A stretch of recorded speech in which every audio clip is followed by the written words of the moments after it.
Bonjour, Sandra Nicolet du cabinet Bismuth Avocat. J'ai le plaisir de vous retrouver cette semaine pour notre nouvelle édition du H.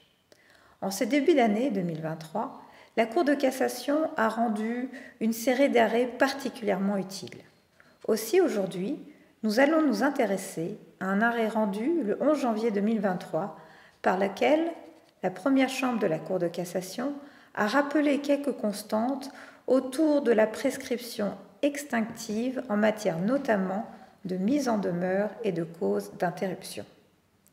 Les questions de prescription extinctive ne sont pas réputées pour être les plus simples.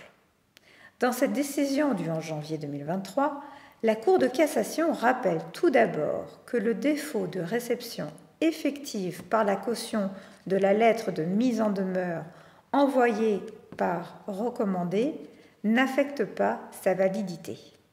C'est bien au jour où la mise en demeure adressée au garant qui doit être fixé le point de départ du délai de la prescription extinctive de son action. Peu importe que la lettre de mise en demeure ait été retournée à son expéditeur avec la mention « non réclamée ».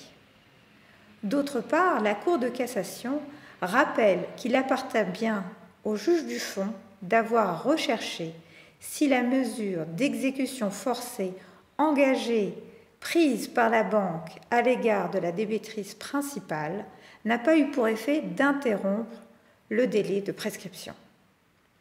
Il est certain que cet arrêt vient apporter des précisions d'une grande utilité tant pour la banque que pour la caution, en matière de règles de prescription applicables à leur action respective.